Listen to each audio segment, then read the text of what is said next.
মানব জীবন, মহৎ জীবন ও উন্নত জীবন গ্রন্থের রচয়িতা কে? মোহাম্মদ লুৎফর রহমান। কাজী নজরুল ইসলামের জীবনকাল 1899 থেকে 1976।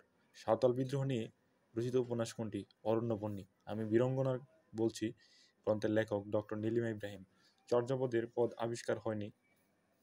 3 সমস্ত দুর্ভাগের এক, 3.5টি। কোনটি লৌকিক শ্রেণীর মঙ্গল কাব্য? মনসা মঙ্গল।